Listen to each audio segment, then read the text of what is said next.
अस्सलाम वालेकुम my dear students, उम्मीद है कि आप सब ठीक होंगे। आज हमारा लेक्चर नंबर 5 है, क्लास हमारी आईकॉम 1। सब्जेक्ट बच्चों हम पढ़ रहे हैं अकाउंटिंग। चैप्टर नंबर 8 बच्चों हमने स्टार्ट किया था cash book and bank reconciliation statement. Last lecture के अंदर बच्चों मैंने आपको BRS के रूल जो है वो पढ़ाए थे, वो आपने मुझे उम्मीद है याद कर लिए होंगे। तो अगर आपने वो याद कर लिए हैं तो इंशाल्लाह आपको इस चैप्टर को समझने के अंदर बिल्कुल भी कोई मसला नहीं होगा। तो आज हम जो है वो इसके क्वेश्चन सॉल्व करने जा रहे हैं। आज हम जो है वो एक्सरसाइज नंबर 3 एंड 4 जो है ये सॉल्व करेंगे। तो सबसे पहले मैं आपको बच्चों इसका फॉर्मेट बता दूं कि आपने इसका फॉर्मेट कैसे बनाना है। तो ये आपके पास बच्चों इसका फॉर्मेट है। इसके अंदर आपने सबसे ऊपर जो है वो हेडिंग के अंदर नाम लिखना होगा, लेकिन इस क्वेश्चन में नाम नहीं दिया हुआ इसलिए मैंने यहाँ पे नाम नहीं लिखा।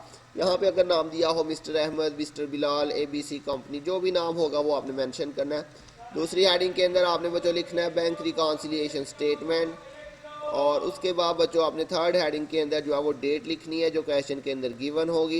इस क्वेश्चन के अंदर उसने आपको डेट बताई हुई थी 31 दिसंबर 2010, और ये उसने कहा था from the following information prepare bank reconciliation statement. तो ये हमने बच्चों इसकी डेट लिख ली एज ऑन 31 दिसंबर 2010। उसके बाद बच्चों आपने ये कॉलम बनाना है पर्टिकुलर्स। उसके बाद बच्चों नेक्स्ट कॉलम आप बनाएंगे, उसमें आपने डेबिट और क्रेडिट ये आपने दोनों लिखनी है स्लैश डाल के। उसके बाद लास्ट कॉलम बनेगा आपके पास रुपीज़ का। तो ये बच्चों इसका फॉर्मेट है, ये आपने इसी तरह से फॉर्मेट बनाना है। अब इसको सॉल्व करते हैं किस तरह से बच्चों। देखिए जी, सबसे पहले उसने आपको दिया हुआ जी balance as per cash book. तो बच्चों balance as per cash book आपका क्या होता है, डेबिट या क्रेडिट। तो इसके लिए हम इसके रूल्स ओपन कर लेते हैं।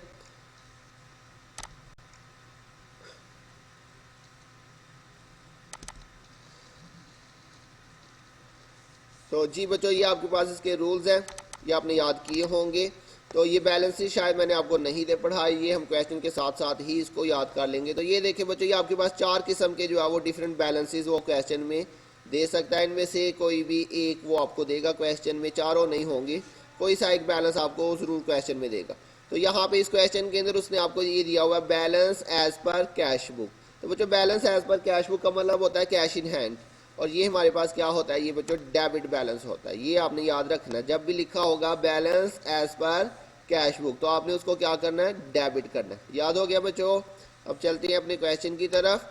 तो ये देखिए जी लिखा हुआ है balance as per cash book 1 lakh. तो अब आपने इसको यहाँ पे बच्चों कैसे लिखना है, यहाँ पे आपने लिख देना जो भी उसने दिया आपने वैसे ही लिखते जाना, balance as per cash book. तो जी बच्चों इस कॉलम के अंदर आपने लिखना है कि वो डेबिट है या क्रेडिट है। तो ये आपको ज़बानी याद रखना होगा, ये balance as per cash book जो है ये हमारा डेबिट होता है, ये आपने ज़बानी याद रखना है।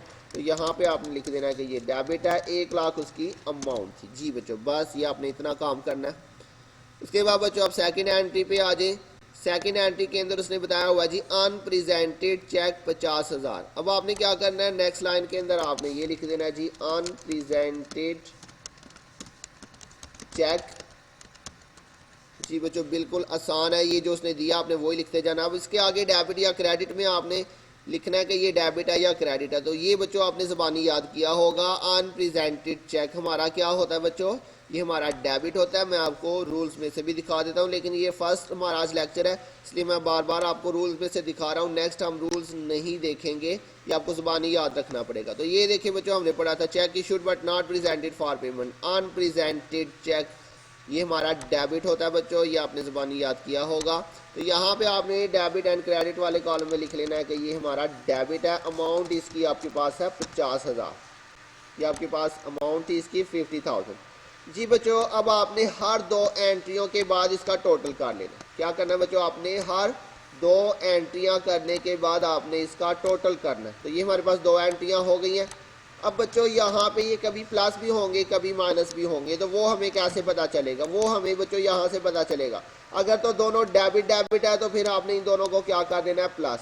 और अगर दोनों क्रेडिट क्रेडिट हुए तो फिर भी ये दोनों प्लस हो जाएंगे। ये मैथ वाला रूल है बच्चों, जैसे प्लस प्लस प्लस और माइनस माइनस भी प्लस हो जाता है। तो सेम वैसे ही डेबिट डेबिट प्लस और क्रेडिट क्रेडिट हुआ तो वो भी क्या हो जाएगा, प्लस। लेकिन अगर डेबिट और क्रेडिट हुआ तो फिर उसे माइनस करना पड़ेगा। अब चूंकि ये भी डेबिट है और ये भी डेबिट है तो दोनों ऐड हो जाएंगी और ये कितना टोटल बन जाएगा, 1,50,000। और साइन बच्चों कौन सा आएगा, डेबिट, क्योंकि दोनों वैल्यूज के साथ डेबिट है तो इसलिए आंसर जो आएगा उसके साथ भी डेबिट ही लिखेंगे। क्लियर हो गया बच्चों। अब उसके बाद ये आपने बच्चों एक लाइन बीच में खाली छोड़ देनी है, जो आपके पास टोटल आया उसके सामने वाली लाइन खाली रहेगी। अब उसके बाद आपने नेक्स्ट लाइन के अंदर जो है वो नेक्स्ट एंट्री करनी है। नेक्स्ट लिखा हुआ जी अनक्रेडिटेड चेक, तो ये आपके पास बच्चों यहाँ पे आ जाएगा अनक्रेडिटेड चेक। जी बच्चों अब ये डेबिट है या क्रेडिट है ये मैं आपको फिर से रूल्स में दिखा देता हूँ। ये बच्चों देखिए जी रूल नंबर 2 हमने पढ़ा था, check deposited into bank but not collected and credited by bank, इसको हम अनकलेक्टेड चेक या अनक्रेडिटेड चेक अनक्लियर्ड चेक भी कहते हैं। ये लिखा हुआ जी अनक्रेडिटेड चेक और ये हमारा क्रेडिट होता है। तो ये रूल्स बच्चों आपने याद करनी है। तो यहाँ पे हम लिख लेते हैं अनक्रेडिटेड चेक और ये हमारा क्रेडिट होता है। इसकी अमाउंट बच्चों कितनी उसने आपको दी हुई है 30,000 इसकी अमाउंट है आपके पास 30,000। अब फिर से बच्चों ये दो एंट्रीज हो गई हैं। अब फिर से मैंने आपको बताया जब भी आपने दो एंट्रियां कर लेनी है उसके बाद आपने उसका क्या निकाल लेना है बच्चों, बैलेंस निकालना। हर दो एंट्रीज के बाद आपने बैलेंस निकालना। अब बच्चों ये देखिएगा मुझे बताइएगा इसको जो हमने प्लस करना है या माइनस। तो देखिए मैंने बताया अगर एक डेबिट है और एक क्रेडिट है तो क्या करेंगे माइनस। जब सेम सेम जैसे यहाँ पे दोनों सेम थे डेबिट डेबिट तो ये डेबिट डेबिट प्लस हमने कर लिया। लेकिन अब एक डेबिट है और एक क्रेडिट है तो एक डेबिट और एक क्रेडिट है तो इन दोनों को हमने क्या कर देना बच्चों, माइनस कर देना। अब 1,50,000 में से 30,000 माइनस करेंगे तो 1,20,000 हमारा जो है वो बैलेंस आ जाएगा। अच्छा बच्चों अब इसके साथ हमने साइन कौन सा लिखना है ये पॉइंट ज़रा अब आपने बहुत ध्यान से समझना है। ऊपर चूंकि दोनों वैल्यूज ही डेबिट डेबिट थी इसलिए हमने डेबिट साइन लिख दिया। अब बच्चों जो है वो एक वैल्यू जो है वो डेबिट है और एक वैल्यू जो है वो आपकी क्रेडिट है। तो अब जो बैलेंस आएगा उसके साथ हमने कौन सा साइन लिखना है। तो बच्चों जो वैल्यू बड़ी होगी, हमने दो वैल्यूज़ का टोटल किया 1,50,000 और 30, इन दोनों में से बच्चों देखें कौन सी वैल्यू बड़ी है 1,50,000। तो बच्चों जो बड़ी वैल्यू है उसका साइन आपने साथ में मेंशन करना है बैलेंस के साथ।